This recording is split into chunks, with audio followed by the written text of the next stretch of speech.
now let us hear from Casey Stengel, his all-time all-star team. Casey, if you will. Well, I naturally would have to start with the outfield. I was an outfielder myself, and the greatest outfielder that I ever saw in my life for sensationalism, for being so alert on the bases as a base runner. I mean sensational things in which he could steal a base with you having the ball in his hand. I would say one of the greatest hitters in the world is he hit over 400 the most number of times and played the longest years in baseball. It was Ty Cobb. I'd have to say Ty Cobb is the sensational man that he fought the other side. He is the only man that I believe I ever heard of that Mr. Mack made a remark that one man could win and beat a ball club. Now I'd have to go into right field. You got to go to Babe Ruth. Who could be greater than Babe Ruth for hitting distance, for sensationalism, and throwing a ball? He was a great pitcher, a great outfielder. He could throw, he could make the plays, very seldom made a mental mistake, and could hit the ball out of sight. If you want to go into left field, I'd have to say Joe Jackson. He was a terrific player in the American League, and he could hit balls for distance. With a dead ball, he'd hit them as far as they hit them now with the lively ball. I'd have to say Joe DiMaggio has to come into my picture because he's the greatest player I've had in the last 15 years. I would say Joe could do everything that any other ball player was wanted to do, right-handed, and played in a ballpark that was not fitted for his skill. It was so large in the center field at the Yankee Stadium that it robbed him of many times many hits. I'd say that his ability all around, his skill, his knowledge of making few mistakes. He's one man that played for me that I rarely ever had to give him any instruction or direction as to direct my ball club. I'd have to then naturally go into another line of business, which is the infield, and I'd have to go to Lou Gehrig at first base.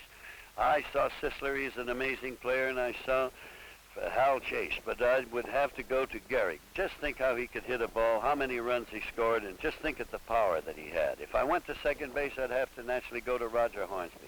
He's a right-handed hitter, hit over 400. He could make a beautiful double play. He was fast afoot. He could hit distance. He could also run.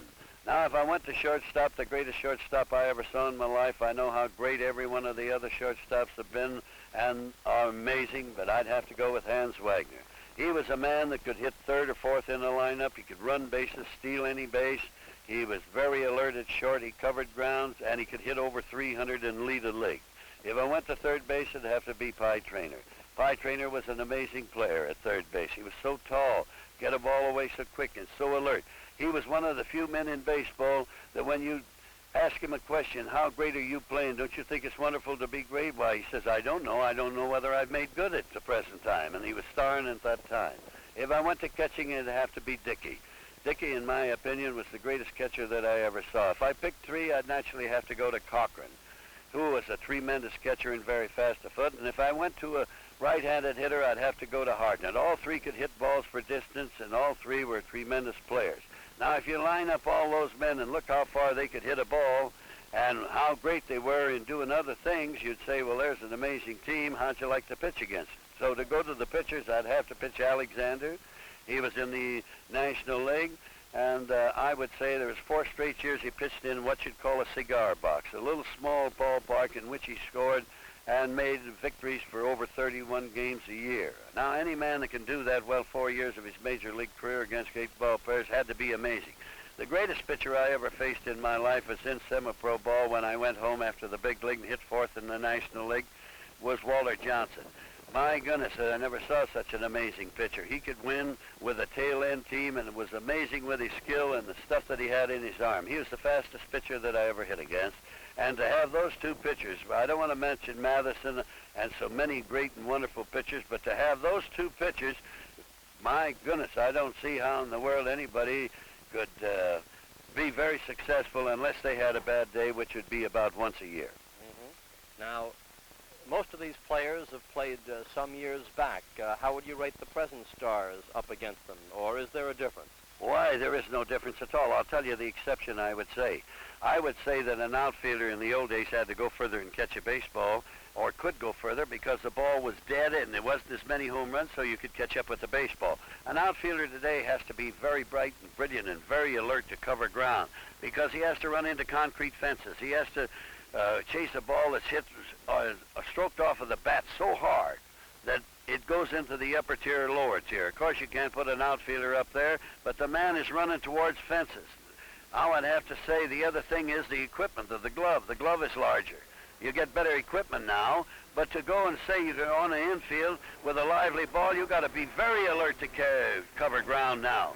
In the olden days, you could cover more space because of the fact the ball was dead. I would say that the ball players today are better trained, they're more alert, and there's more great ball players at the present time. Just think what Mickey Mantle will do in 5 years. You'd certainly have to change this for distance and put him on the list.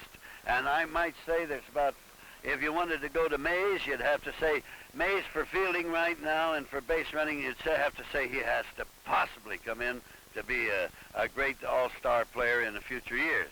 I wouldn't say at the present time you can rate these men because they've only played 5 or 6 years. Casey, there are many baseball fans who would select you as the all-time all-star manager of that aggregation that you selected. Who would be your pick?